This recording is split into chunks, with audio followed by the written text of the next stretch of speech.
Já tá, nós está gravando, espera ficar vermelhinho aqui. Pronto.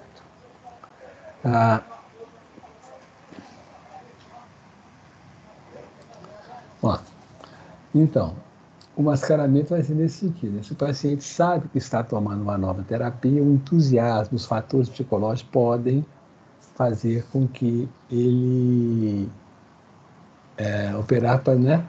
Os fatores psicológicos podem influenciar a forma como ele vai se referir. Vocês vão ver nos exemplos do livro, tem um exemplo interessante, se não me engano, um estudo com aspirina, né? Onde eles mostram que aquelas pessoas que tinham uma opinião sobre o medicamento que elas estavam tomando, mesmo sem elas saberem, tinham uma opinião, achando que sabiam, né? Isso faz com que isso já impacta os resultados.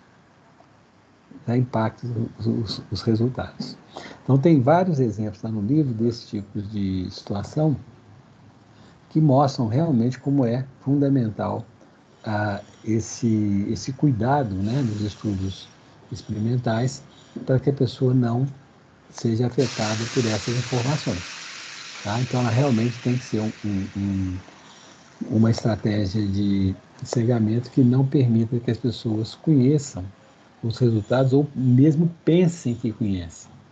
Só de se ela tem uma convicção de que ela está tomando uma ou outra droga, isso já pode afetar a forma como ela vai manifestar-se, né, com relação à sua situação de saúde. Principalmente quando a gente está lidando com relatos que dependem do indivíduo. Por exemplo, dor. Né? A dor o indivíduo é que vai descrever. Né? Não tem jeito de fazer uma medida absolutamente objetiva da dor. Né? Então, ele pode, dependendo da influência dessa convicção, ele pode expressar de maneira diferente a intensidade da dor, por exemplo, e isso vai mudar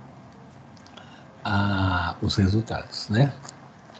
E também o examinador não saber, porque ele que vai colher os dados, né, ele que vai examinar o paciente, ele pode fazer esse exame de forma mais ou menos precisa, dependendo de alguma convicção que ele tem. Tá? E essas coisas também vão ser influenciadas também na definição de casos de controles. Tem um exemplo no livro também com relação à vacina de BCG, né? Onde, até pela forma como foi feita a alocação de casos de controles, no caso de controle que de expostos e não expostos, né? Não casos de controle, mas de tratamentos e placebo,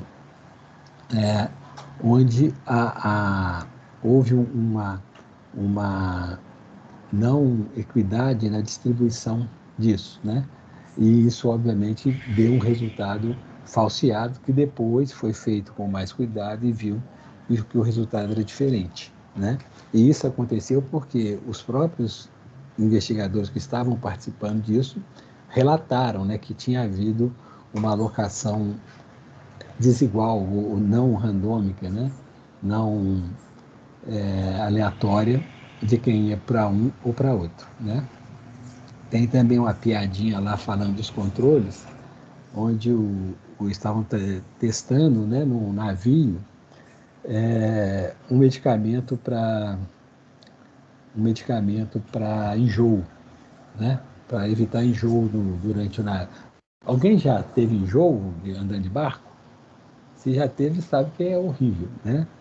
E então essa historinha lá, que é uma piadinha mesmo, conta que então os investigadores lá entregaram para o capitão do navio os medicamentos para proteger contra o enjoo, né?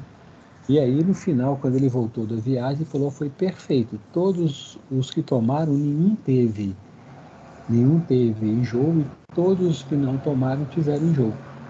Aí eu falei: cara, poxa, mas tá bom demais. Mas como é que o senhor fez para distribuir os medicamentos? Foi simples. Para a equipe que trabalha no navio, os marinheiros, eu dei o comprimido para enjoo. E para os passageiros, eu não dei o comprimido para ninguém. Então, Então ele deu um medicamento para pessoas que estão acostumadas a andar de barco, né? E deixou todos que não tinham o hábito sem o, o tratamento. Então, ele fez uma distribuição aí de exposto e não exposto absolutamente viciada, né? Então, aquele resultado não tem nenhum significado. Então, estabelecer os controles e fazer o devido controle também da informação sobre quem tomou uma ou outra droga é fundamental no ensaio clínico para que os resultados sejam válidos, né? Bom, sempre eu vou comparar a mesma coisa no final, né? Se for um medicamento para tratar uma doença, no final eu vou comparar o percentual de melhora ou cura, ou seja, que eu estou olhando, entre os que tiveram tratamento novo contra a melhora no grupo que tem o tratamento atual ou o placebo, né? Se é um problema para o qual eu ainda não tenho nenhum medicamento, eu posso fazer o teste contra o placebo, né? Se é uma doença, né, que tem importância, que pode se agravar, que pode deixar problemas, e já tem algum medicamento eficaz, eu tenho que usar esse medicamento. Eu não posso deixar essas pessoas sem tratamento simplesmente. Bom, outro problema importante aí nos estudos é a questão da não adesão, né? A não adesão. Deixa eu voltar aqui, eu pulei um slide aqui. Foi esse que eu falei, está faltando um slide aqui. Esse aqui é importante. Isso aqui no livro é um pequeno parágrafo, tá? Mas tem que ser lido porque ele explica bem essa questão importante. Então, na hora de coletar os dados, né? Na hora de coletar os dados, é muito importante que se registre corretamente a situação de cada participante, né? Uma coisa é o tratamento que foi designado, né, para aquela pessoa. Então, ó, esse fulano de tal aqui, ele caiu aqui com a droga A, né?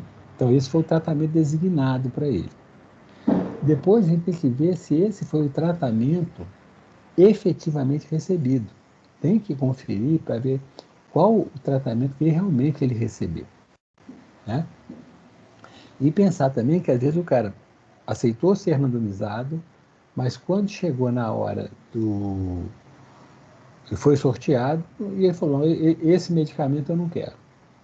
Pronto, então ele não tomou acabou que ele não recebeu o medicamento, sendo que ele pode recusar, né? Aquele paciente pode recusar o tratamento e não participar do estudo, né? Outra coisa importante, e que isso a gente tenta resolver com a randomização, então a coleta de dados tem que lembrar sempre disso, qual foi o tratamento designado, qual foi o tratamento efetivamente recebido, né? E ver as questões das recusas também.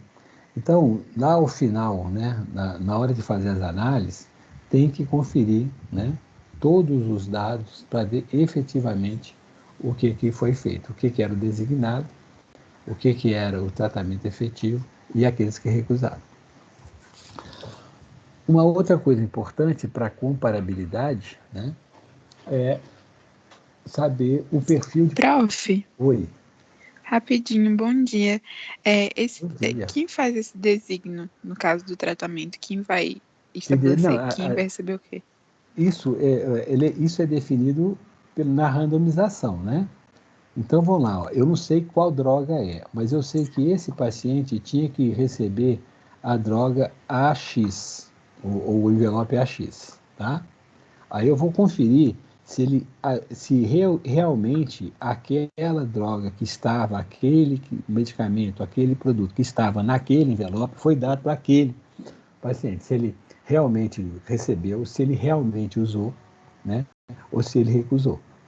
Porque ao final, eu tenho que conferir todos esses passos novamente. Então, originalmente, né, inicialmente, a designação para o tratamento foi feita de forma randomizada. Então, esse paciente no sorteio caiu com envelope A. Agora, pode ser que a droga efetivamente não foi dada a esse paciente. Houve alguma coisa, houve alguma troca, então tem que conferir se foi mesmo. Segundo, ele pode recusar e falar, não quero mais participar, sair. Então, esse paciente não posso contar com ele como paciente que tomou aquela droga para colocar nos resultados. Tá? Então, a designação inicial ela é feita randomicamente, né? Não é ninguém que escolheu a droga, o placebo ou a droga para ele tomar. Não, a droga que foi designada para ele pelo sorteio. Mas tem que ver se ele realmente recebeu aquela droga que foi sorteada para ele. Ninguém sabe qual é a droga, tá? Só se foi aquele produto que estava naquele envelope que era o que estava designado para ele. Entendi, prof. Obrigado. Tá? Outra coisa é pensar no perfil do prognóstico na entrada.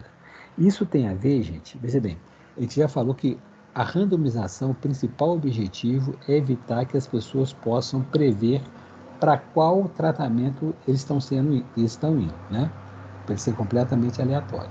Agora, na hora de comparar os resultados, eu tenho que verificar, né, se, por exemplo, se a idade é um fator importante para a evolução da doença, para a gente pensar, né, na perspectiva do resultado do tratamento, então eu tenho que ver se os dois grupos eles são equilibrados com relação à idade, né? Porque se eu tenho um grupo com muito mais pessoas mais velhas do que outros, né? Se eu tenho uma diferença grande de idade, aquele grupo pode dar um resultado diferente não pelo efeito ou não do medicamento, mas pela característica inicial de entrada, que se ele tinha se a idade é uma coisa importante no sentido de quanto mais velho, pior a situação, então eu vou ter que cuidar desse processo, né? A randomização pode também ajudar nisso. Não é o objetivo fundamental, né? Mas quando eu faço a randomização, eu estou esperando que os grupos fiquem mais ou menos parecidos, né? Porque as pessoas foram caindo num grupo ou no outro de maneira aleatória. Então, se eu tenho 10% de homens na população geral que eu estou randomizando, eu espero que metade esteja num grupo e metade esteja no outro, né?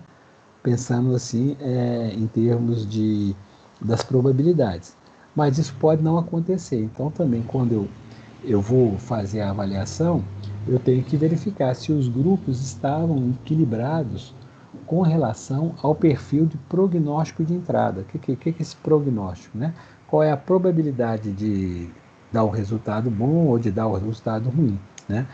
Por exemplo, se a raça tem um efeito nesse tratamento, então eu tenho que ver se em termos da genética isso está bem distribuído, né? Se qualquer outro fator que possa influenciar, né, que o prognóstico, eu tenho que comparar para ver se está ok. Isso não quer dizer que se tiver algum desequilíbrio, o trabalho está perdido. Quer dizer que na minha análise eu terei que levar em conta essa desigualdade e vou ter que ver qual que é o peso dela no resultado que eu vou obter, né? A gente tem técnicas estatísticas para fazer esses ajustes, né? Ou pode ser que no final eu não consiga separar esses efeitos e falar, olha, esse estudo eu não posso dizer que a droga realmente é melhor, porque tem uma forte influência aqui de um fator que eu não consegui controlar e que pode estar, e que parece estar associado ao resultado, né? Então, essa verificação da similaridade do prognóstico na entrada é importante também para poder avaliar o resultado final, tá? Henrique, Oi. eu vi no Gord que muitas vezes eles também fazem assim, se você quer dividir homens, né? Aí eles colocam um grupo e divide o grupo, né? Tendo dividir nos grupos que eles querem separar. Isso é feito mesmo? Você pode já prever isso, né? E fazer de forma que os grupos fiquem semelhantes em algumas características, né? Então, eu garanto, então vou pegar o grupo de homens e esse aqui e vou fazendo a distribuição deles, né? Só dos nomes primeiro em um grupo e outro. Pronto, então eu sei que aquela quantidade de homens vai estar nos dois grupos. Pode fazer a mesma coisa depois com as mulheres. Posso fazer isso para outras coisas, por exemplo, grupos de idade, né? Eu posso ir estratificando a minha amostra levando em conta esses grupos, né? Quando eu faço assim, eu vou tentando evitar que algumas diferenças, né, que eu conheço que não influenciem o resultado final. Então, isso pode ser feito assim. Você viu no livro lá que tem várias outras técnicas, né? Tem o crossover, que o cara é controle dele mesmo, né? Ele começa tomando uma droga, depois ele passa para outra. Tem várias estratégias, né? Que visam o quê? Tornar os grupos comparáveis. Tornar os grupos o mais comparável possível, né? Mas isso principalmente para aquelas características que podem influenciar o resultado e que a gente conhece. A gente espera, não é objetivo nem é garantido, mas a gente espera que quando a gente faz a distribuição aleatória, né, a randomização, que a gente tenha a probabilidade alta de fazer com que, mesmo aqueles fatores que a gente nem sabe que existem, né, pode ser que tenha uma enzima lá que a gente nem sabe que ela existe nas pessoas, e que essa enzima tenha um impacto no tratamento, né? Quando eu faço a alocação aleatória, é possível, não é garantido, mas é possível que a presença dessa enzima fique igualmente distribuída também, né? Porque a gente só pode controlar antecipadamente aqueles fatores que a gente já sabe que influenciam o processo. Mas pode haver outros que nós ainda não conhecemos. Então a gente fica na esperança, não é certeza, que a aleatorização, a randomização também ajude a tornar esses dois grupos, né, mais parecidos com relação a todos os outros fatores, exceto o tratamento. Tá? Bom, então todo esse cuidado tem que ser tomado, né, para que o resultado, no final das contas, seja válido. Então, a gente saber, né, e verificar tudo. Sabe? O tratamento designado que foi efetivamente feito, quem recusou o tratamento, né? E tem alguns ensaios clínicos, gente, que a gente não é só com drogas, né? Às vezes as pessoas estão sendo estudadas para ver, por exemplo, um efeito da atividade física, né? Da atividade física no processo ali por exemplo, para proteção cardiovascular, reduzir a incidência de infarto agudo do miocárdio, né? Pode ser que nesse meio do caminho aí, algumas pessoas que estavam no grupo que não fazia atividade física, ela pode começar a fazer, ela pode mudar, né? Às vezes até sem perceber, ela começou a fazer usar o que era designado para o outro grupo, né? Então isso também pode ocorrer, que a pessoa muda o tratamento dela, às vezes sem saber. Um exemplo seria esse, né? Era uma pessoa que estava ali não fazendo atividade física e agora de repente ela passou a fazer, né?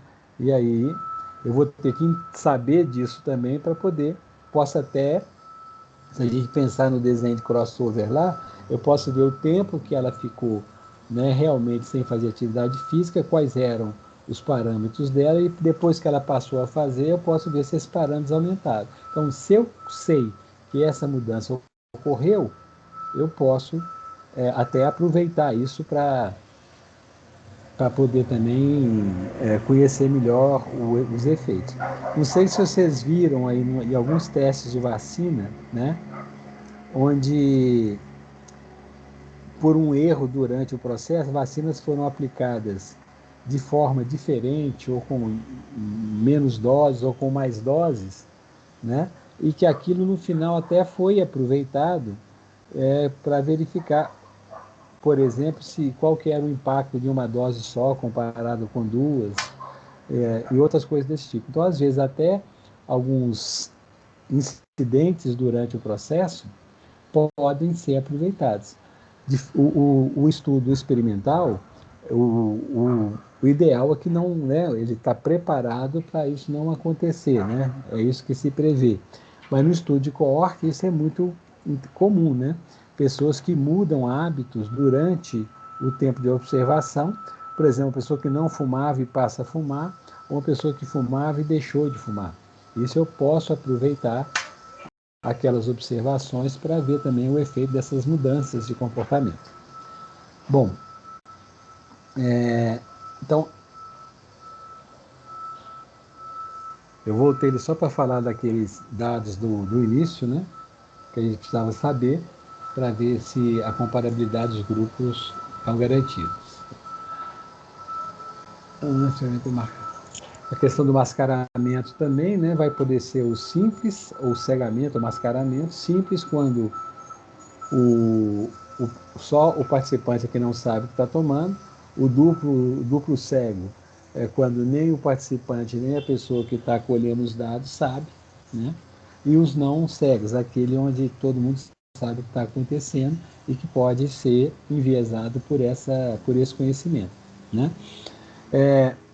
Hoje, muitas vezes, né, quando a gente vê aí os testes da vacina mesmo, até na hora da análise ainda se mantém fechado qual que era a droga e qual que era o placebo. Só depois do resultado pronto é que, falar, o medicamento, por exemplo, o produto A, né, teve uma incidência da doença de 30%. O produto B, pensando na vacina, né, o produto B teve uma incidência da doença de 25%. Né? Bom, eu posso até calcular aqui né, pressupondo que o maior foi o não vacinado e o menor foi o maior foi o placebo e o maior foi a vacina, eu posso até fazer as contas ali. Mas eu posso só abrir quem é quem ao final, né, depois inclusive de ter feito o cálculo. Então encontrei aqui, ó, o produto B, né, que deu 20%, o produto A deu 30%. Eu posso fazer a conta lá pensando, né, que o A é a vacina e o B é o placebo, né? Eu vou dizer que aquele produto B com relação ao A apresentou um risco atribuível ali daria quanto? Que seria 30 menos 25 dividido por 30, né? Que seria o risco atribuível à exposição em termos de percentuais, né? Bom, mas e na hora que eu vou abrir para saber quem é o A e o B, eu descubro que, na verdade, quem teve 30% foi a vacina e quem teve 25% foi o placebo, né? Então, eu posso fazer as comparações e só depois de tudo pronto é que eu vou verificar quem era o placebo, quem era o medicamento. Tá? É uma forma também que a gente pensar de que eu faço todos os cálculos antes de saber quem é quem. Só vou saber quem é quem depois de tudo pronto. Aí eu vou ver se aquele medicamento que deu uma maior taxa de cura é o medicamento novo ou o medicamento antigo, né? Ou o medicamento contra o placebo, né?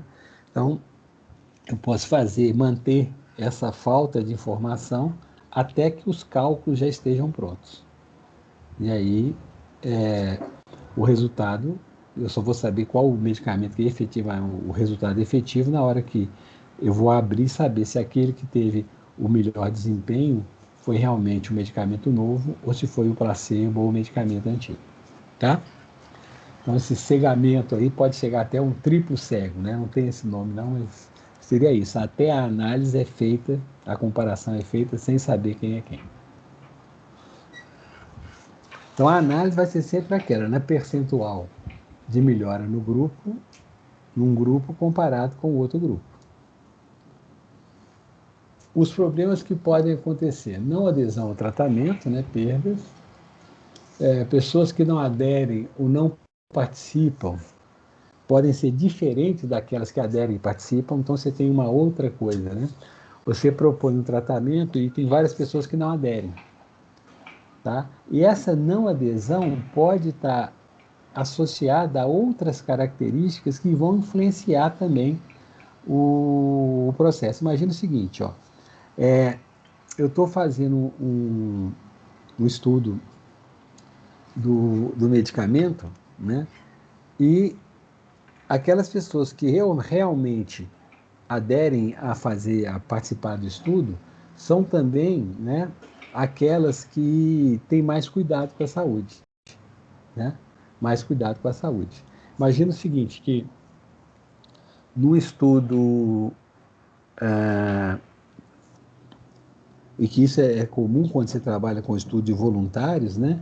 Não um estudo completamente aleatório, é que muitas vezes as pessoas que participam do estudo são aquelas que já têm um maior cuidado com a própria saúde. Então, os resultados ali podem ficar enviesados por isso, né? Naquele estudo que eu citei um pouquinho antes aí, falando, que está lá o exemplo no livro, da vacina de BCG, né?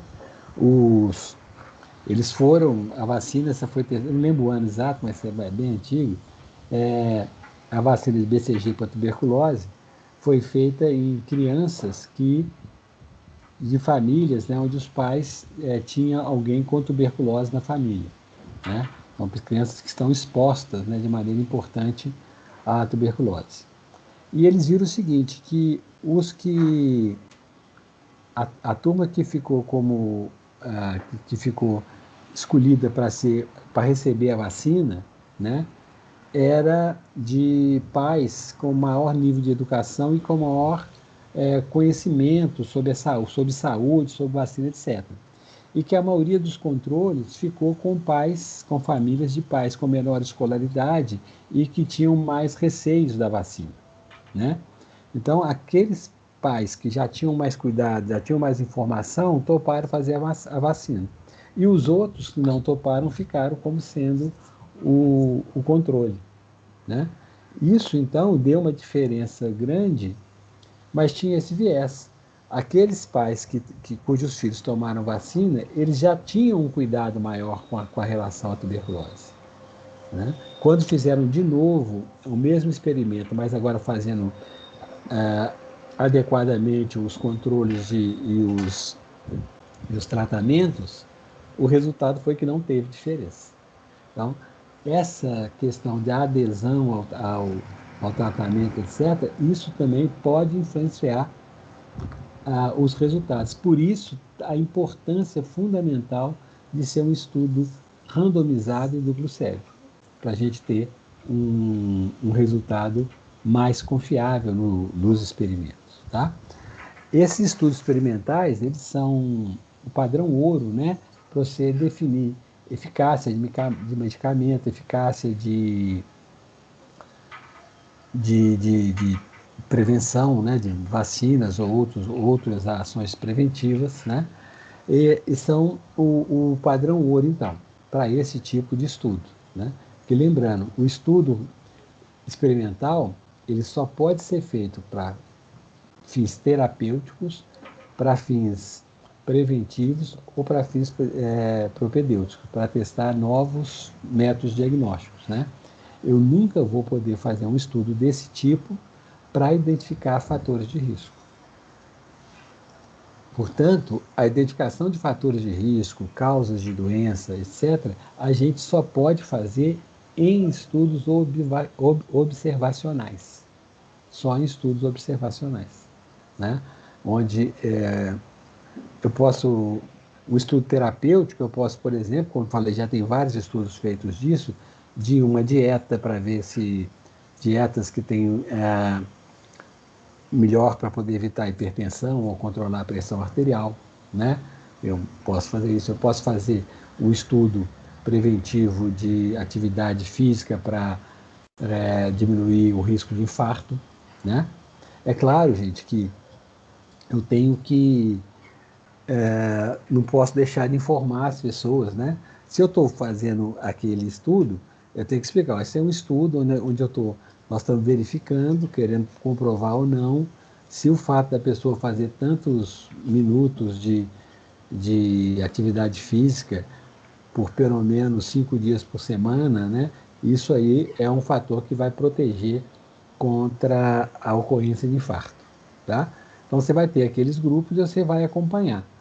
Claro que se em algum momento uma dessas pessoas resolver que ela agora quer fazer atividade física, você não pode proibi-la de fazer isso, né? Então aquela pessoa, ela tinha um comportamento, vai passar a ter outro, né? Eu posso até acompanhar o resultado disso, né? Ver o que aconteceu com aquelas pessoas que passaram a fazer atividade física ou ao contrário, que deixaram de fazer atividade física, né? Posso continuar acompanhando essas pessoas, mas eu também não posso dizer para elas, eu não posso obrigá-las não, eu estou achando que fazer atividade é bom mesmo e agora eu quero é fazer, e não em vez de ficar sem fazer. Você não vai poder dizer para ela que ela não pode fazer isso, né? Da mesma forma, isso no estudo experimental, você pode até fazer o estudo experimental, mas a pessoa pode mudar por conta própria depois. E no estudo observacional, se eu tenho lá uma suspeita que o cigarro faz mal para a saúde, tá? Eu vou fazer um estudo qualquer com relação a isso. É óbvio que eu tenho, se é uma coisa que a gente já sabe que faz mal, né? A gente não pode obrigar a pessoa a parar de fumar, nem é o objetivo, a gente vai observar. Mas eu tenho também que informar essas pessoas, né? Eu não posso deixar de falar para ela, olha, fumar faz mal para a saúde, né? E se você deixasse de fumar é melhor. Eu não posso ficar assim, não para de fumar não, que vai atrapalhar meu estudo, né?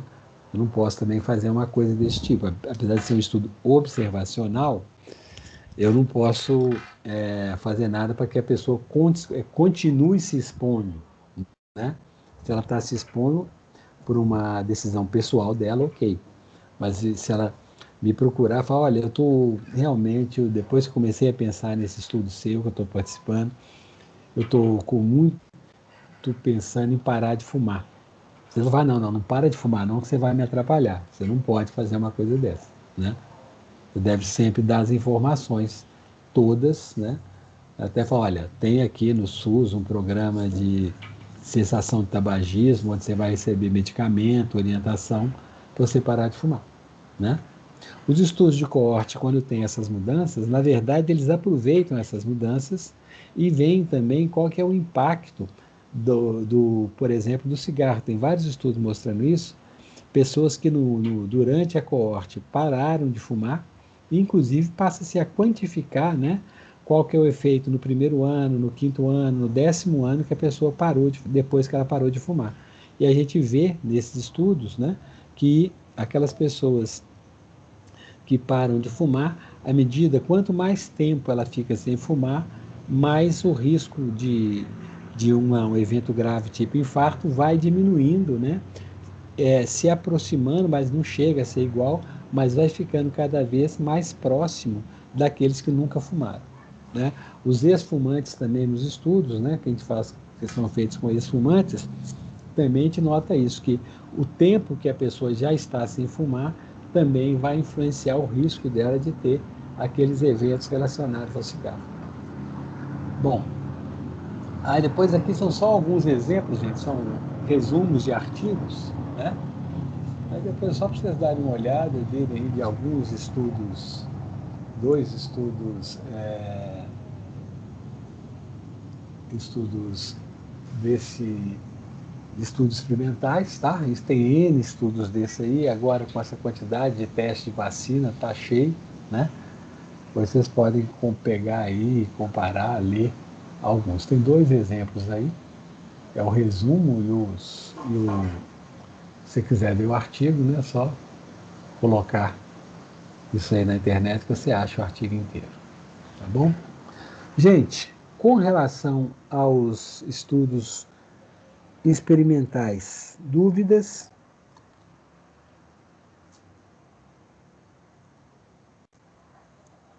Acho que não, Henrique.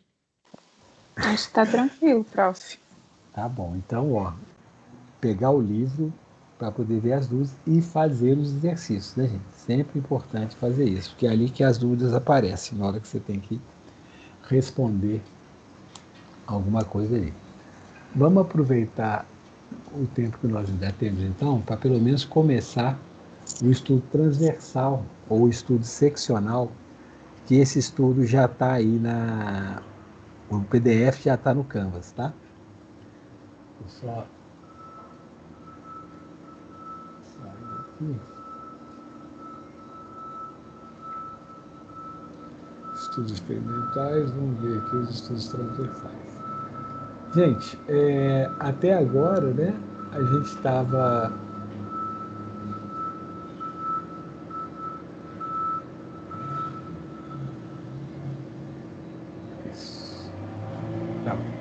até agora a gente estava falando tanto o estudo caso-controle quanto o estudo de coorte, que nós já falamos, né? São estudos onde eu posso estabelecer relações de causalidade, né? Porque eu parto, ou porque eu parto no estudo de coorte de uma população, né, que não tem a doença, e eu separo entre expostos e não expostos, acompanho ao longo do tempo e verifico a incidência num grupo e no outro. Com isso, eu tenho a possibilidade de verificar se aquela exposição aumentou a probabilidade da doença ocorrer. E eu tenho claramente definida a sequência temporal. Eu tenho certeza que a exposição aconteceu antes do efeito. Tá? Então, eu tenho uma associação estatística, eu tenho uma força de associação, e eu ter a informação da sequência temporal me permitem pensar na possibilidade de identificar uma relação de causalidade, né? Não basta simplesmente a associação estatística e haver a sequência temporal para eu falar que aquilo é uma relação de causalidade. Mas se não houver isso, eu não posso nem pensar em relação de causalidade. Se eu não consigo estabelecer a relação temporal, eu não posso pensar em usar aquelas informações para demonstrar uma relação de causalidade, tá? Então, agora nós vamos no estudo experimental também eu posso estabelecer essa relação de causa e efeito, né? O tratamento com a cura, o medicamento com a melhora, a vacina com a redução da incidência. Eu consigo fazer isso, estabelecer essa relação, né? E para poder tentar provar que aquilo ali é uma relação causal, tá? Claro que se eu estou fazendo em termos de vacinação, né? Vacinação mesmo, a gente tem vários desfechos diferentes, né? Tem a imunidade, quer dizer, tem o desfecho de não ter a doença, né? Tem o desfecho de reduzir a gravidade da doença, né? Que eu posso medir isso com redução da mortalidade, redução da internação, né? Então, assim, eu posso ter diferentes desfechos também no estudo experimental. Pode ser a cura, mas em vez da cura, não cura, mas aumenta a sobrevida, né? Não cura, mas melhora a qualidade de vida. São desfechos diferentes, tá? Mas nesses aí, eu tenho essa relação temporal que eu posso tentar estabelecer uma relação de causa e efeito.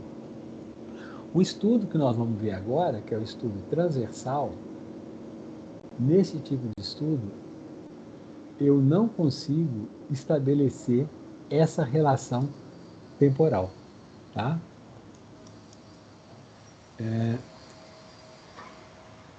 Então, só... Não, já está no lugar certo que está.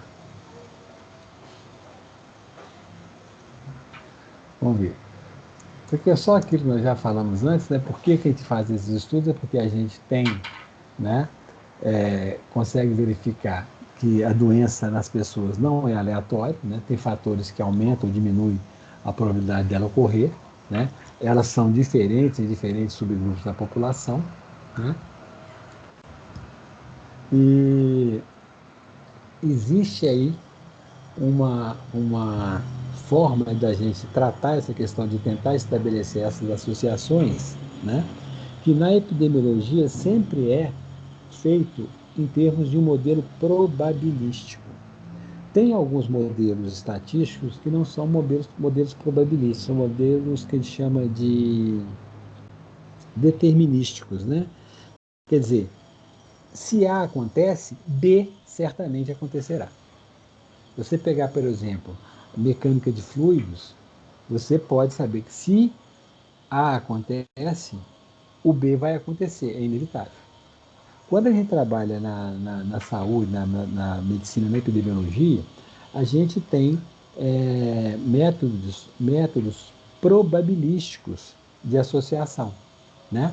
Então, quando a gente estabelece que o cigarro é uma causa do câncer de pulmão, isso a gente estabelece de forma probabilística. A gente faz o seguinte, ó, o fato de fumar aumenta a probabilidade do câncer de pulmão acontecer. Mas existem pessoas que nunca fumaram e vão ter câncer de pulmão. E existem pessoas que fumarão a vida inteira e nunca terão câncer de pulmão. Mas eu posso afirmar que o fato de fumar aumenta a probabilidade do câncer de pulmão acontecer. Então, não é uma relação de que sempre que A acontece, B acontecerá. Então, nós trabalhamos por isso que, nesse sentido, as nossas decisões e os resultados, eles são menos fortes do que numa relação determinística.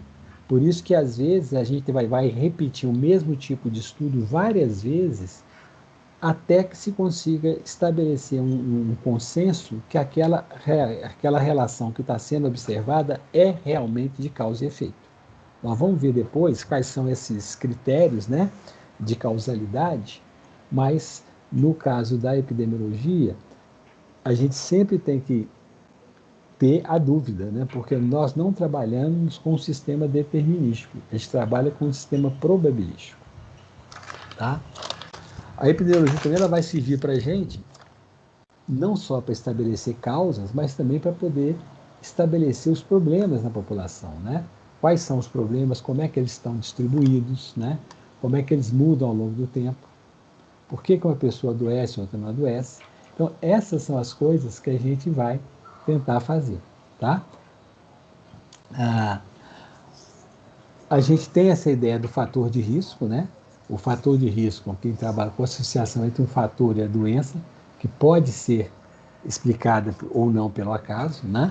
Então, eu vou falar que aquele fator é um fator de risco quando a presença dele está ligada à ocorrência da doença, né? E eu demonstro que aquela ocorrência não pode ser explicada pelo acaso. Como é que eu faço isso? Usando os métodos probabilísticos que nós temos à mão e que definem essa ideia de não ser ao acaso quando a probabilidade de ser ao acaso for muito pequena, né? A nossa norma eu considero que a associação é estatisticamente significante quando a probabilidade dela ocorrer ao acaso é menor do que 5%. Então, é uma definição probabilística. Ah, mas por que 5% e não 4,5%? É uma convenção, né? Então, por isso que a gente faz o estudo, um outro grupo faz o mesmo estudo, a gente faz o mesmo estudo numa outra população, para ir tentando construir esse conhecimento, até que chega no ponto e fala, olha, realmente, gente, vale a pena a gente ter um programa para diminuir o consumo de cigarro, porque o fato de fumar realmente está fortemente associado ao câncer de pulmão, à doença cardiovascular, né? A morte precoce. Mas isso não surge como, por exemplo, uma teoria de física, né, que é toda demonstrada matematicamente. E, eventualmente, se demonstra empiricamente, né? De vez em quando a gente aparece uma notícia, a teoria do Einstein de tal coisa foi comprovada porque o planeta tal foi encontrado no lugar tal onde a teoria previa que ele estaria, né? Então, mas tudo foi demonstrado matematicamente. E, às vezes, empiricamente se demonstra também. No caso do que a gente faz, não.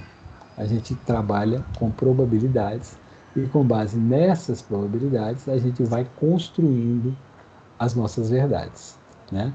E, às vezes, desconstruindo as verdades que a gente construiu antes, né? Henrique, Oi. só uma dúvida assim.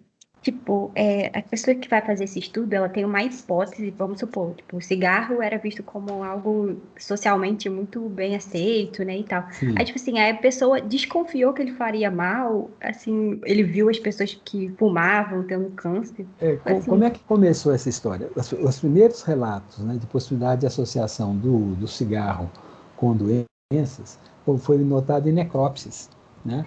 Muitas necrópsias se via assim que câncer de pulmão nas pessoas que fumavam, né?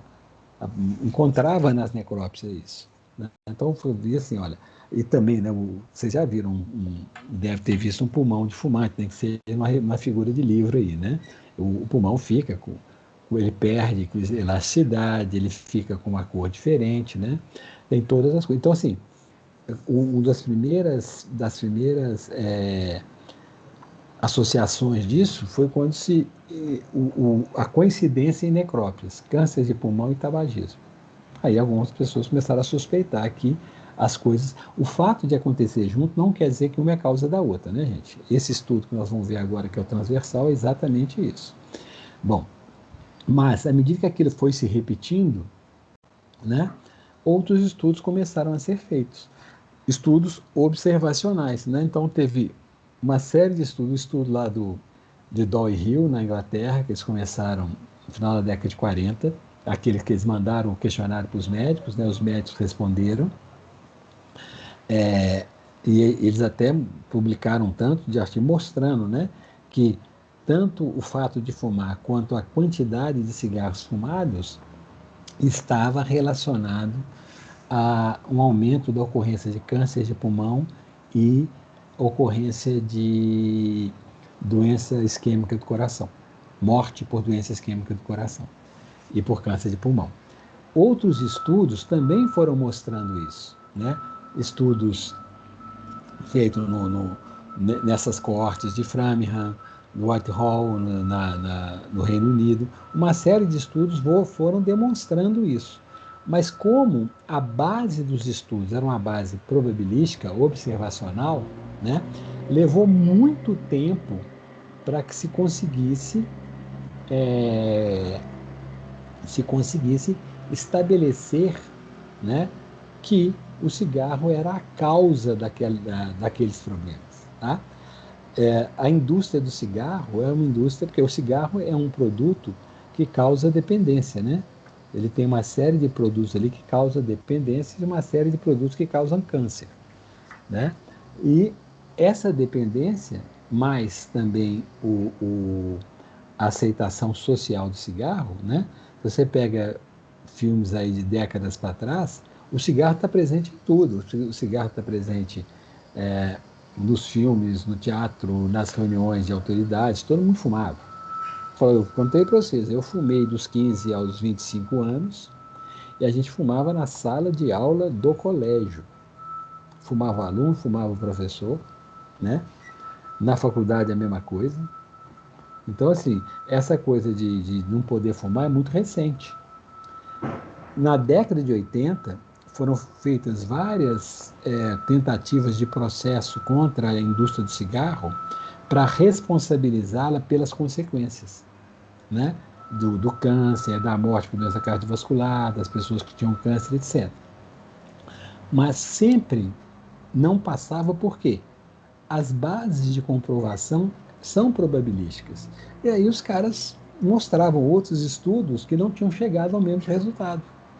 E aí tinham várias formas de fazer isso, né? Tem uma coisa que a gente chama de viés de publicação. O que é isso? Isso a indústria farmacêutica usou durante muito tempo também. Então, se os nossos estudos são estudos de base probabilística, né? Então, imagina, se eu fizer 100 estudos observacionais, né?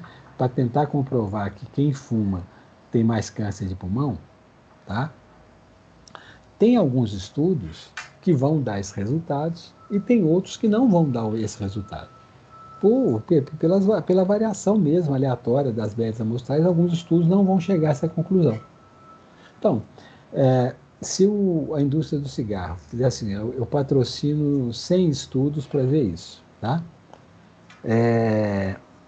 90 estudos mostram que o cigarro traz prejuízo e 10 estudos mostram que o cigarro não traz prejuízo. Eu publico só os 10 que diz que o cigarro não tem prejuízo. O resto que eu paguei, que eu patrocinei, eu guardo no meu cofre. Então, só vão aparecer os estudos que não encontraram a relação entre cigarro e câncer de pulmão, por exemplo. Além disso, aqueles estudos que foram feitos e mostraram a associação, sempre tinha aquela história, não, essa é uma associação probabilística. Tem outros estudos que não mostraram isso. A mesma coisa a indústria farmacêutica já usou em termos de medicamento. Eu faço lá 100, eu patrocino 100 ensaios clínicos para testar o medicamento A, tá? 95 desses 100 ensaios clínicos mostram que o medicamento A e o placebo têm o mesmo efeito. Tem 5 estudos nos quais apareceu uma maior taxa de cura estatisticamente significante para o medicamento A quando comparado com o placebo. Aí eu só publico os cinco ensaios clínicos que favorecem a droga. Então, o que vai ter na literatura? Só aqueles 5 que dizem que a droga aumenta a cura.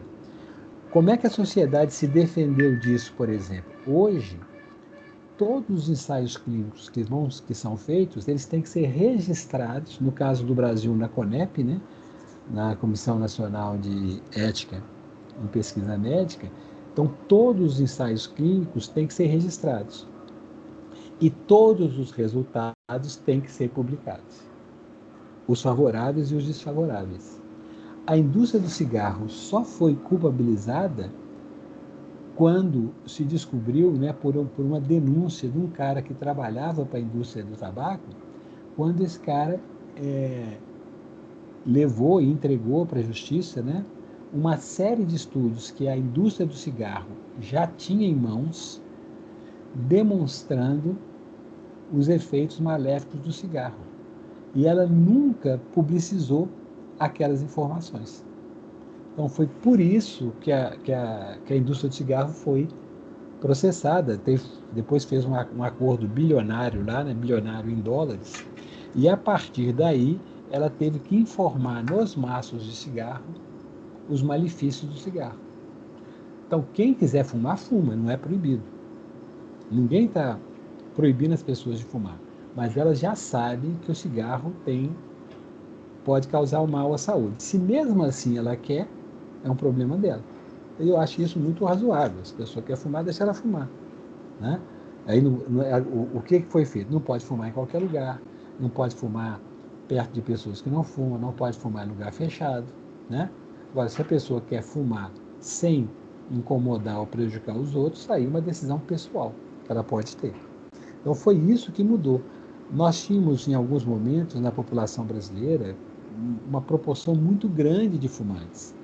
Hoje, essa proporção já caiu em torno de 12%, um pouco menos, né? Obviamente, a indústria do cigarro perdeu muito dinheiro. Ela continua funcionando e ainda ganhando muito dinheiro, né? Mas hoje a gente vê, o tabagismo está mais na população de mais baixa renda e mais baixa escolaridade. E como o cigarro é um produto que mata, a indústria tem sempre que estar buscando novos clientes, né? porque senão eles acabam. Então, também ela tem uma estratégia muito voltada para os jovens, que a gente começa a fumar quando é novo, adolescente. Difícil quem começa a fumar depois de adulto, né? Então, também tem toda uma estratégia para poder levar o cigarro, né, para as populações mais jovens. Mas é isso, gente. Então, assim, essa ideia da probabilidade, ela também cobra o seu preço. Por quê? A gente faz estudos que demonstram associações, mas que nem sempre mas que são sempre definições probabilísticas. Não são se A acontece, B necessariamente acontecerá. Hoje isso está mais fácil, né? Hoje a própria justiça já entende esse processo aí de associação dentro da epidemiologia e né, a gente já tem testes de medicamento de tudo feito dessa forma e que os resultados são respeitados. Mas sempre a gente tem que repetir várias vezes o mesmo estudo para ver a consistência dele. Quando a gente faz estudos observacionais. Nos experimentais, também você tem possibilidade também você usa métodos probabilísticos, mas você tem um controle muito maior das variáveis intervenientes, coisa que nos observacionais você não tem. Tá? Bom, posso seguir aqui, gente? Pode Então, sim. seguirei. Obrigada, Henrique. Tá bom. Então, quando eu falo de associação, né, eu parto de uma associação estatisticamente significante. Por exemplo, a incidência da doença precisa variar de acordo com a presença do fator. Né?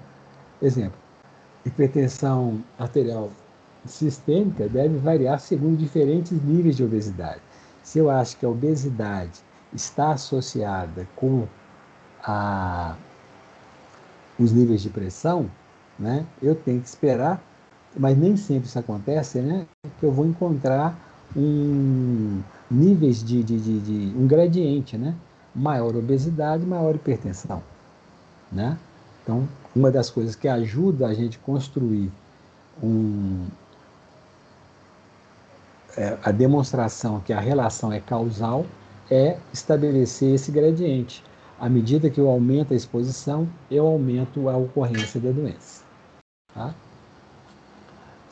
A exposição ao fator de risco deve preceder o adoecimento. Então, para ser causa, a doença tem que vir antes a causa, né, precisa ser anterior ao desfecho, ao adoecimento.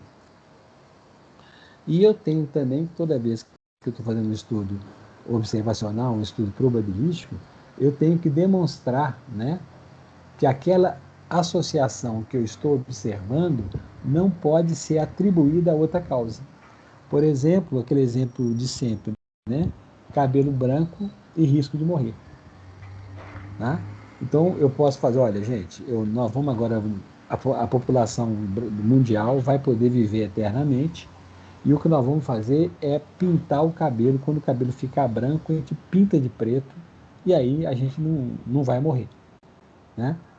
Bom, se eu fizer um teste estatístico, eu vou ver que quanto maior a proporção de pessoas com cabelos brancos, maior vai ser a mortalidade. Né?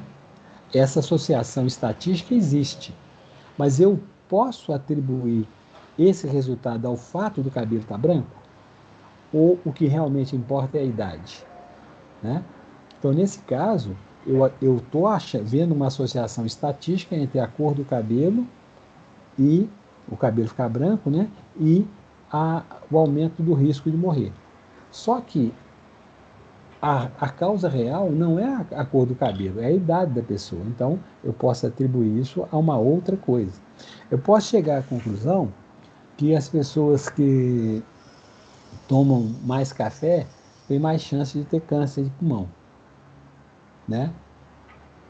Mas será que isso não é porque os fumantes tomam mais café do que os não fumantes? Tá? Então, quando eu acho uma associação, eu tenho que fazer essa pergunta. Essa associação que eu estou enxergando aqui, é por esse fator que eu estou olhando ou é por um outro fator que eu não estou prestando atenção nele? Né? Então, para eu dizer que é causa, eu tenho que pensar também nisso. Aquela associação observada, para ela poder ser causal, ela não pode ser atribuída a um outro fator ou a um erro, né, de mensuração. Pode ser o que a gente chama de confundimento, tem um outro fator que está associado àquele fator que eu estou achando que é a verdade, ou também pode ser um viés, um erro que foi cometido durante o processo. Né? Então, a gente tem que observar essas coisas também. Então, esses desenhos de estudos que nós estamos vendo aqui, gente, são todos eles formas de eu desenhar, de eu planejar uma forma de investigação que me permita chegar nessas associações. Tá? Para investigar o padrão de distribuição das doenças e tentar identificar quando existem relações de causalidade. Tá? Quando a gente pensa aí nesses estudos, né, a gente pode começar com modelos animais, sistemas in vitro, né? Olha aí, esses testes de medicamento que apareceram aí para COVID, né? Por que a cloroquina chegou a ser testada, a ser estudada? Porque era um medicamento que já existia, que tem uma possibilidade de ter alguma ação contra o vírus, um medicamento bem conhecido. Vamos fazer um teste. O primeiro teste foi o teste em sistema in vitro, né? Eu peguei lá uma cultura de célula, coloquei lá os vírus, né, SARS-CoV-2, e coloquei em diferentes concentrações cloroquina. E eu vi que a cloroquina, em vitro, conseguia neutralizar ou destruir o vírus da Covid-19. Opa, será que isso aqui vai funcionar? Bom, aí eu posso falar, in vitro funcionou. Vamos testar agora ou no modelo animal, ou se é uma coisa como estava a situação, né? Muita gente grave morrendo, vamos começar a fazer alguns testes com pessoas que estão internadas. Nós não temos nenhum medicamento, né? Cloroquina é um medicamento já bem conhecido, é usado há muitos anos, é usado para malária, é usado para algumas doenças inflamatórias, né? A gente já sabe os efeitos colaterais que ela vai dar, mas nessa população grave, para que nós não temos tratamento, vale a pena fazer o experimento. Aí começaram a fazer o experimento, né, nas pessoas e aí viram que não, né? À medida que foram feitos os experimentos, vários estudos foram mostrando que não havia um efeito benéfico. E alguns estudos mostrando que havia um efeito de um malefício, né? Aumentava a mortalidade em alguns casos. Depois, né, foram sendo compilados vários estudos, feitas as grandes revisões, né? A última que eu vi, acho que foi do Lancet, que eram assim, dezenas e dezenas de estudos, onde a conclusão final é não tem efeito benéfico e, em alguns casos, aumenta o risco de morrer. Então, assim, isso foi sendo testado para ver, né? No caso aí da cloroquina, chegou a fazer um ensaio clínico, né? Um ensaio clínico randomizado, duplo cego. Por que o duplo cego? Porque quem ensaio clínico para valer, ele tem que ser randomizado e duplo cego. Então, você tem muitas variáveis intervenientes que não permitem você firmar aquela convicção de que aquela droga efetivamente, né, serve para tratar aquela doença, tá? Então, eu começo os meus estudos geralmente a partir da observação, né, em populações humanas. Então, frequentemente, esse início é isso aí. Então, começa com observações clínicas, né? Gente, epidemia de Zika, né, em 2015. Como é que isso começou a aparecer como um problema importante? Pernambuco, 2 médicas pediatras, mãe e filhas, trabalhando no mesmo serviço. Um dia, na hora do almoço, uma conta para outra. Nossa, ontem eu atendi algumas crianças com microcefalia. Eu nunca tinha visto isso acontecer. Assim, no mesmo dia eu vi mais de uma. Aí a outra falou, uai. Uai não, porque ela não é mineira, ela é pernambucana, né? Falou outra coisa. Ela falou, mas eu também vi a mesma coisa.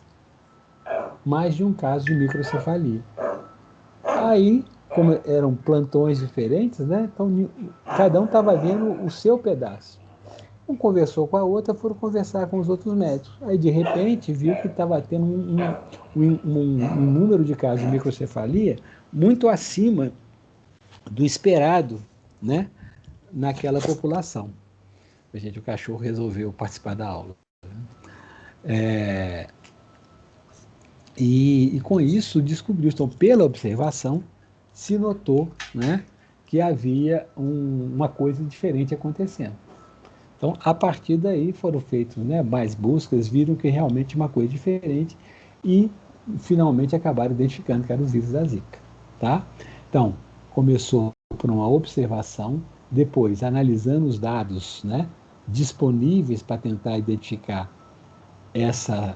alguma associação, identificar a associação, né, e realizado depois novos estudos para investigar como estava acontecendo. Aí foram ver como é que era o processo, né, de por que como o vírus estava afetando o tecido nervoso, né, como é que ele chegava ali, como é que ele era transmitido. Já sabia que a transmissão podia ser pelo Aedes aegypti, né? Depois viram a transmissão também pelo sêmen, sobre outras secreções humanas, e assim por diante, né? Então aquilo ali começou de uma observação e foi andando. A AIDS foi a mesma coisa. Apareceu uma doença diferente, 5 casos de pneumonia por pneumociste carini, uma pneumonia rara e grave, né? E foi identificada porque o medicamento que tratava essa pneumonia era controlado pelo CDC nos Estados Unidos, de Atlanta, e as pessoas tinham que pedir o medicamento ao CDC. E, de repente, começou a aumentar muito o número de pedidos. Então, tem alguma coisa diferente acontecendo, mais uma vez a observação. E aí, a partir daqueles estudos, criaram uma definição de caso. Essa definição de caso ajudou a identificar outros casos nos Estados Unidos e em outros países, e de repente descobriu-se que uma nova epidemia de uma doença desconhecida, né, que aí começaram as pesquisas, aí descobriram que era uma doença virótica, né, que é a transmissão por via sexual, e até que num determinado momento conseguiram identificar o vírus e depois apareceu o tratamento. Tá? Então, a partir dessas observações iniciais, as coisas vão seguindo, né? Nós vimos até agora, gente, fazendo nossa recordatória aqui, ó, estudos observacionais, nós já vimos o estudo de coorte, o estudo caso-controle, e vimos os estudos experimentais, o ensaio clínico, né, e o ensaio de comunidade. Nós ainda falta ver esse aqui que a gente chama de série de casos, que é esses relatos de casos, né, o ecológico e o transversal. Tá? Lembrando sempre, o que caracteriza os estudos observacionais é que o investigador não controla a exposição. Ele não participa da alocação da exposição. E nos estudos experimentais, os indivíduos são alocados aleatoriamente em diferentes grupos de exposição. Então, assim, tem um controle do investigador sobre a exposição, mas essa exposição ela se faz de forma randômica para fazer um bom estudo, né? Bom, essa árvore aqui que nós já vimos, né?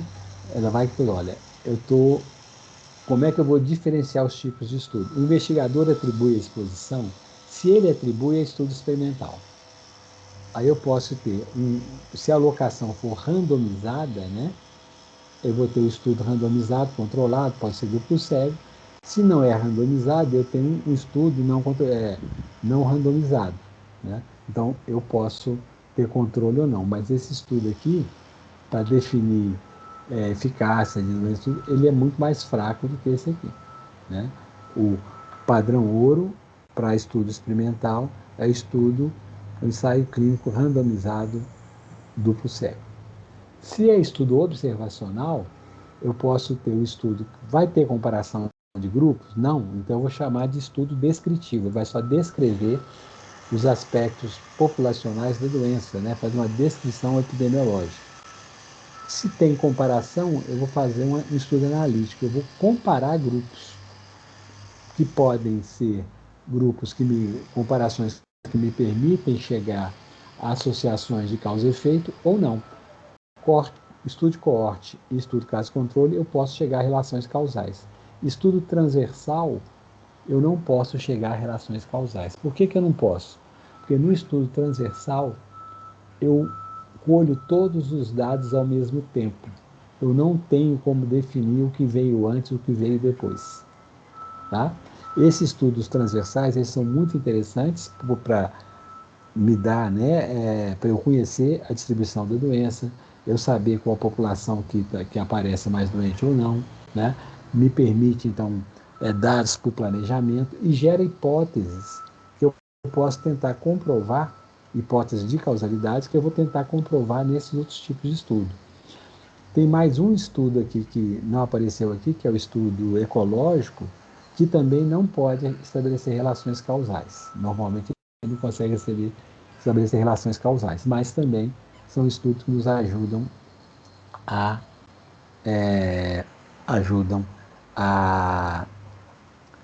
ter hipóteses que podem ser comprovadas em outros tipos de estudo. Tá? Então, se a gente for pegar todos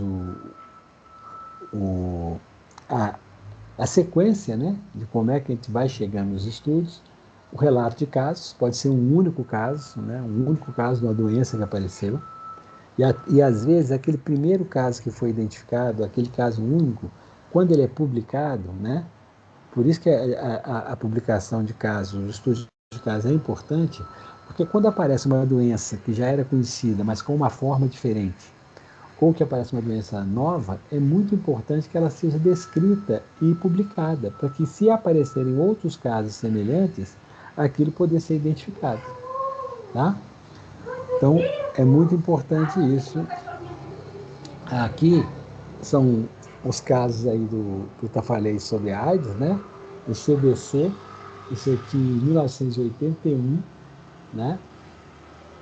Aqui nesse período, né, de outubro de 80 até maio de 81, 5 homens jovens homossexuais, né, apresentando pneumonia por pneumociste carínica. Isso aí, como era uma doença rara, e apareceu esse grupo de casos, isso aí já acendeu o alerta lá no CDC. Né? Mais adiante, aparece uma outra grupo de casos ali, agora 26 casos. Ai, só um minutinho, gente. Ana! Alô? A mãe já desligou.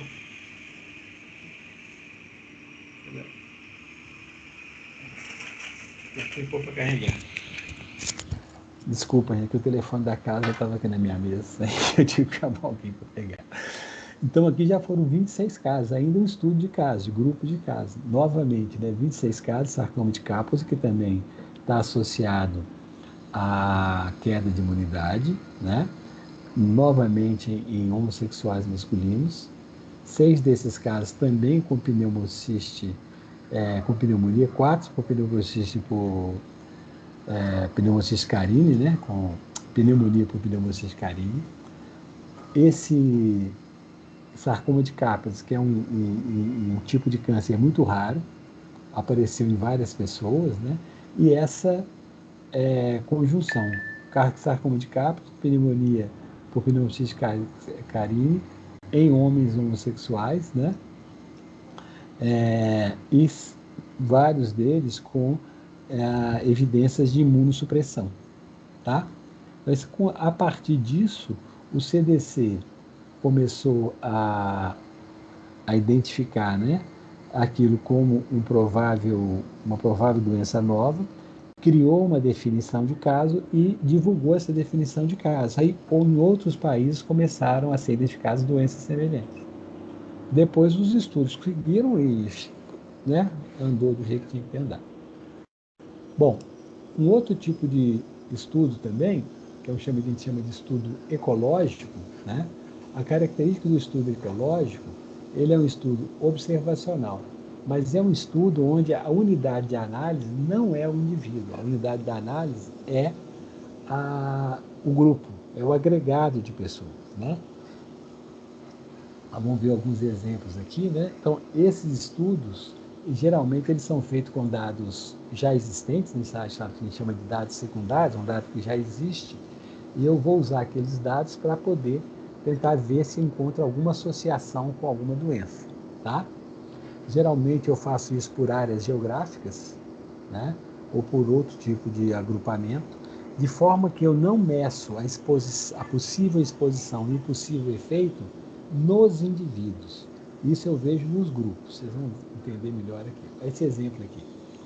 Aqui os caras estão comparando a doença, a morte, né, a taxa de mortalidade por doença coronariana, né, nos Estados Unidos, comparando com o consumo per capita de cigarros, nem o consumo, na venda, né, per capita de cigarros no ano de 1960. Então, isso aqui, o que esse cara fez? Ele pegou os estados americanos, né? Pegou dados de venda de cigarro, qual que era a venda per capita de cigarros em cada estado, tá? E a taxa de mortalidade por doenças do coração, né? Por doença coronariana. Doença coronariana, cardíaca coronariana, aqui a taxa de mortalidade e aqui o consumo de cigarro em cada estado. Então aqui a gente vê, ó, à medida que aumenta o consumo de cigarros, também aumenta a taxa de mortalidade por doença cardíaca coronariana, né? Esse é um estudo ecológico. Por que a gente fala que ele é ecológico? Porque aqui eu estou vendo que no estado que mais, os estados onde tem maior consumo de cigarro, também tem maior taxa de mortalidade. Olha esse aqui, ó. Ele está bem no alto do consumo e está no máximo da mortalidade. Então, você tem uma linha de regressão aqui, mostrando uma reta bem inclinada para cima, né? Bem inclinada para cima. Então, só que eu não sei se essas pessoas que estão morrendo, que estão morrendo por doença cardíaca coronariana, são as mesmas pessoas que estão fumando cigarro. Eu só sei que as duas coisas andam juntas.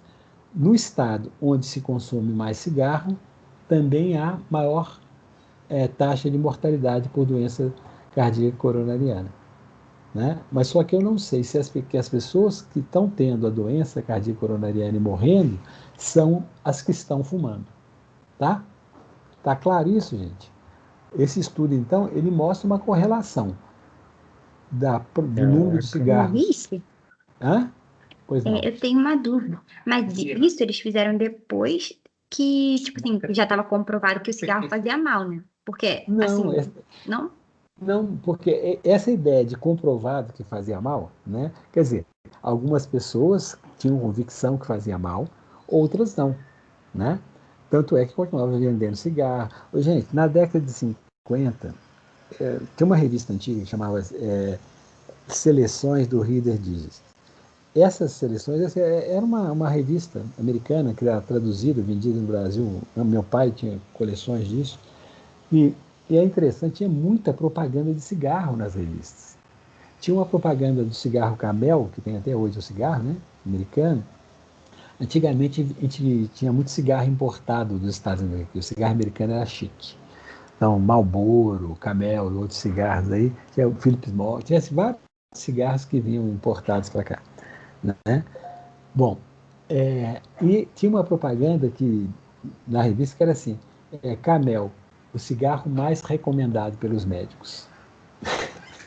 Quer dizer, houve época até que se pensava que o cigarro podia se fazer bem para alguém, né? O cigarro preferido dos médicos, né? Era muito comum fumar. Você pega aquele filme Casablanca, né?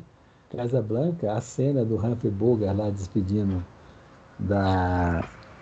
Como é que chama aquela que era princesa, foi princesa de Mônaco? Depois eu lembro da mãe, né? Não as filhas. A atriz, né? A Grace Kelly. A cena dele fumando um cigarro com a chuva caindo, a filme preto e branco, assim, é uma coisa, assim, é um ícone do cinema, pelo menos do cinema daquela época, né? Então o cigarro era muito, muito assim, muito bem visto até, né? Era uma mulher elegante fumava um cigarro com piteira, né? Assim, era uma coisa, era parte da masculinidade fumar. Então, nessa época, havia muita divergência se o cigarro fazia mal ou não. Muitas pessoas tentando comprovar que sim, por exemplo, esse estudo vai nesse sentido, né? Então, assim, já existia essa hipótese do cigarro ser nocivo. Tinha gente que defendia isso, né? Mas a sociedade como um todo ainda era muito permissiva com o cigarro.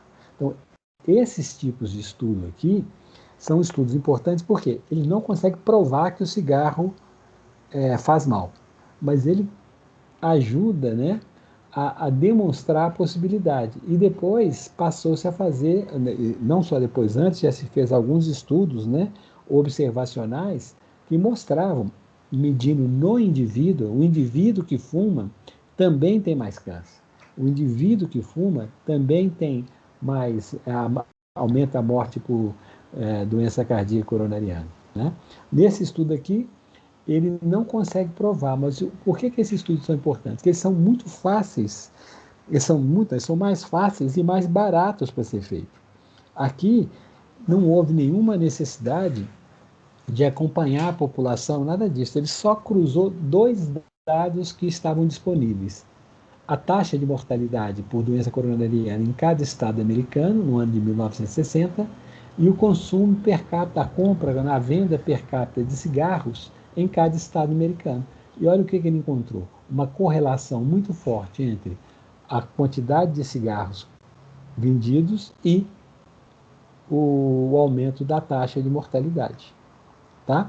Então, esse estudo ele não consegue comprovar que existe uma relação causal, mas ele ajuda a fortalecer a hipótese. E os estudos que vão medir no indivíduo é que confirmam isso. Mas esse estudo, assim, até hoje se usa muito estudo ecológico, porque ele é um estudo mais rápido, você faz com dados secundários e ele te mostra algumas coisas interessantes. Tem um estudo que está sendo feito, eu não vi a publicação dele ainda, eu não sei se foi publicado, que foi começou com uma ideia aqui do Miguel Nicoleles, né? Ele observando que os lugares onde havia uma alta incidência de dengue nos anos anteriores, a Covid aparecia com menos força. E depois eles viram isso em diferentes países do mundo, né? Essa correlação. Se essa correlação é causal, não se sabe. Eles estão estudando agora, né?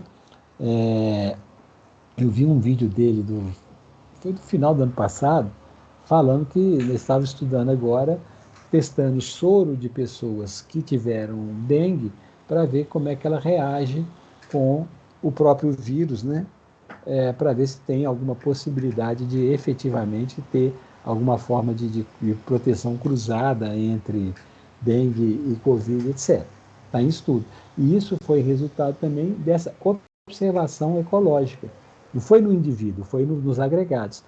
Territórios onde tiveram muito casos de dengue, tinha menos casos de Covid. Esse aqui é um outro exemplo.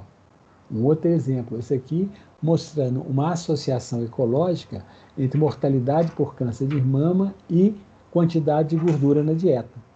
A gente acha o mesmo tipo de relação. Quanto maior o consumo de gordura, maior a taxa de mortalidade por câncer de pulmão.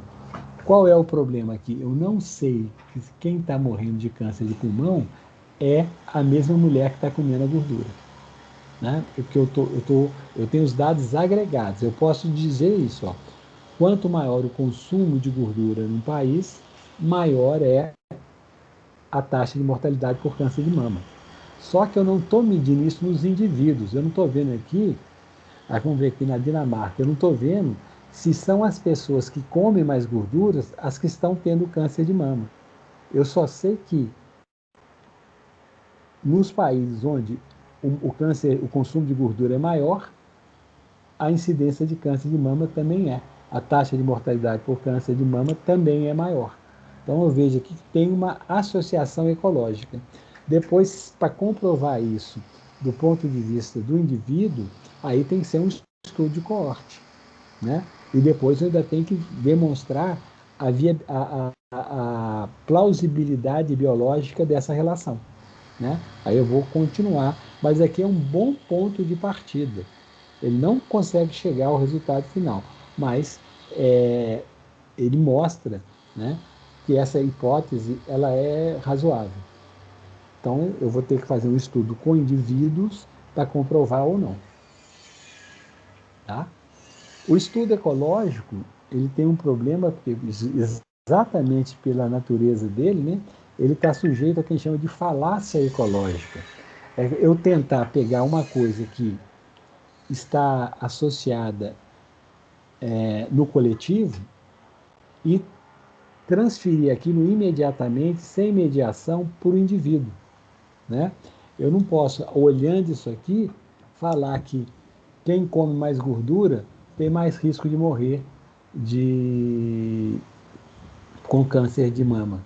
Eu não posso afirmar isso, porque essas medidas não são feitas no indivíduo.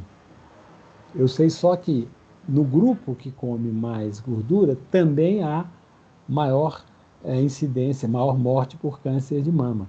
Mas eu não sei se quem está morrendo são as pessoas que comem mais gordura. Então eu não posso fazer isso direto. E quando eu tento fazer essa transposição imediata, geralmente eu posso me dar mal por causa dessa falácia ecológica. Um exemplo claro disso é, por exemplo, falar com o seguinte, ó,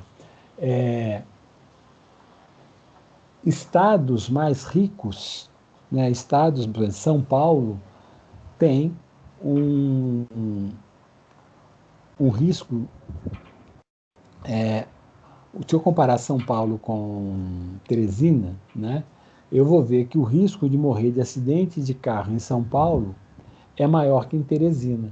Né? Então, se eu comparar os estados pelo seu tamanho e população, eu posso até chegar à conclusão que os estados mais ricos têm maior risco de morte por acidente de automóvel do que nos estados mais pobres. Né? Isso eu posso fazer e encontrar essa correlação mesmo. Né?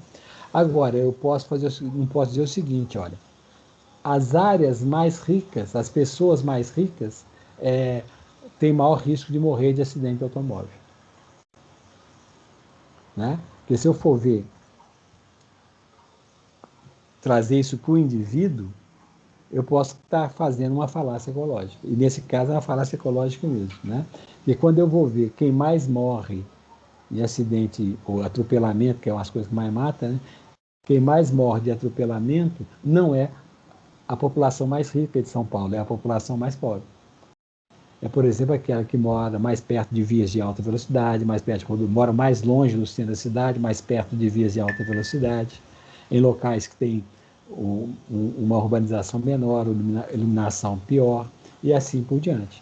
Então, aquilo que eu vejo, uma associação com a riqueza de cada estado, né, mostrando que quanto mais rico o estado, maior a taxa de mortalidade por acidente de trânsito, quando eu vou para o indivíduo, pode ser exatamente o contrário. As pessoas mais pobres é que mais morrem de acidente de trânsito, não as mais altas.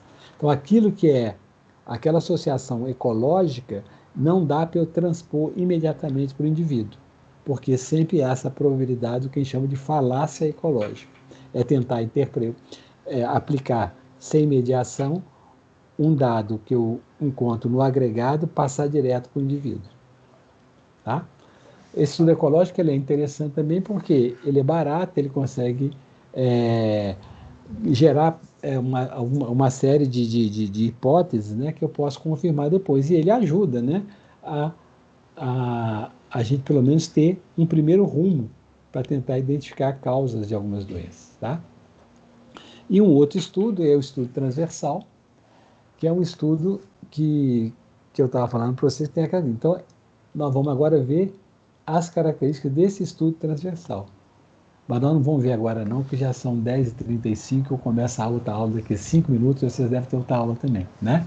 Então, na semana que vem, a gente termina o estudo transversal e explica um pouco melhor o estudo ecológico e seguimos com os estudos a partir daí. Tá bom, gente? Então, obrigado pela atenção. Segunda-feira nos vemos novamente aqui. Tá? Eu só parar aqui de compartilhar. Eu não quero compartilhar de novo, não sou. Oh, meu Deus, quero não, peraí. Pronto. Agora eu vou só parar a gravação.